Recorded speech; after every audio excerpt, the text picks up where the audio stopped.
ଚିତ୍ରଡ଼ା ମହାବିଦ୍ୟାଳୟରେ 44ତମ ପ୍ରତିଷ୍ଠା ଦିବସ ପାଳିତ। ମୟୂରଭଞ୍ଜ ଜିଲ୍ଲା ମୋରଡ଼ା ବ୍ଲକ ଅଧୀନ ଚିତ୍ରଡ଼ା ମହାବିଦ୍ୟାଳୟରେ 44ତମ ପ୍ରତିଷ୍ଠା ଦିବସ ପାଳନ ହୋଇଯାଇଛି। ପ୍ରଥମେ ସମସ୍ତ ଆମନ୍ତ୍ରିତ ଅତିଥିଗଣ ମହାବିଦ୍ୟାଳୟର ପ୍ରତିଷ୍ଠାତା ସ୍ୱର୍ଗତ ଉମେଶ ଚନ୍ଦ୍ର ଦାସଙ୍କ ପ୍ରତିମୂର୍ତ୍ତିରେ ମାଲ୍ୟାର୍ପଣ କରିବା ପରେ ସଭାଗୃହକୁ ପାଛୋଟି ନିଆଯାଇଥିଲା।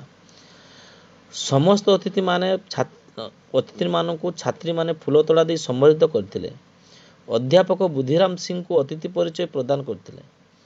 ମହାବିଦ୍ୟାଳୟର ଅଧ୍ୟକ୍ଷ ବିଶ୍ୱଜିତ ମହାନ୍ତଙ୍କ ଅଧ୍ୟକ୍ଷତାରେ ଅନୁଷ୍ଠିତ ସଭା କାର୍ଯ୍ୟରେ ମହାବିଦ୍ୟାଳୟର ପ୍ରତିଷ୍ଠାତା ଉମେଶ ଚନ୍ଦ୍ର ଦାସଙ୍କ ପୁତ୍ରବଧୂ ସଂଯୁକ୍ତା ଦାସ ମୁଖ୍ୟ ଅତିଥି, ପୂର୍ବତନ ଅଧ୍ୟାପକ ପ୍ରତାପ କେଶରୀ ଷଡ଼ଙ୍ଗୀ ମୁଖ୍ୟ ବକ୍ତା, ପରିଚାଳନା କମିଟିର ସଭାପତି ବୀରେନ୍ଦ୍ର ଦାସ ସ୍ୱତନ୍ତ୍ର ଅତିଥି, ନରେନ୍ଦ୍ର ପ୍ରଧାନ ସମ୍ମାନିତ ବକ୍ତା, ବିଷ୍ଣୁପ୍ରିୟା ଦାସ ସମ୍ମାନିତ ଅତିଥି, ପରିଚାଳନା କମିଟିର ସଦସ୍ୟ ଅମ୍ବୁଜ ମାହାନ୍ତ, ଆଲୁମିନିୟମ କମିଟିର ସଦସ୍ୟ କ୍ଷିତୀଶ ଚନ୍ଦ୍ର ମାହାନ୍ତ, ଅରବିନ୍ଦ ଦାସ, ତୁଳସୀ ରଞ୍ଜନ ଧର ମହାପାତ୍ର, ବରିଷ୍ଠ ସାମ୍ବାଦିକ ରଞ୍ଜିତ ସାହୁ ପ୍ରମୁଖ ମଞ୍ଚାସୀନ ଥିଲେ। ସମସ୍ତ ଅତିଥି ପ୍ରଭୁ ଗଣେଶଙ୍କ ନିକଟରେ ପ୍ରଦୀପ ପ୍ରଜ୍ୱଳନ କରି କାର୍ଯ୍ୟକ୍ରମକୁ ଉଦ୍ଘାଟନ କରିଥିଲେ।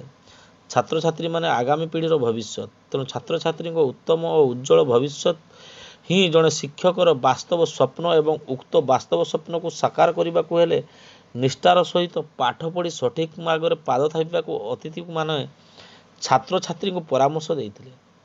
1980 ମସିହାରେ ପ୍ରତିଷ୍ଠା ହୋଇଥିବା ଉକ୍ତ ମହାବିଦ୍ୟାଳୟ ଆଜି ପର୍ଯ୍ୟନ୍ତ ଯେଉଁ ସବୁ ସଫଳତା ହାସଲ କରିଛି ସେ ବାବଦରେ ରସାୟନ ବିଜ୍ଞାନର ମୁଖ୍ୟ କାମଦେବ ପାଠୀ ସୂଚନା ପ୍ରଦାନ କରିଥିଲେ। ମହାବିଦ୍ୟାଳୟର ସଭା ଶେଷରେ ଅଧ୍ୟାପକ ପୂର୍ଣ୍ଣଚନ୍ଦ୍ର ସି ଧନ୍ୟବାଦ ଅର୍ପଣ କରିଥିବା ବେଳେ କାର୍ଯ୍ୟକ୍ରମରେ ସହଯୋଗ କରିଥିଲେ ଅଧ୍ୟାପିକା ସୌଦାମିନୀ ସିଂ ଏବଂ ମହାବିଦ୍ୟାଳୟର ଅନ୍ୟ କର୍ମଚାରୀମାନେ।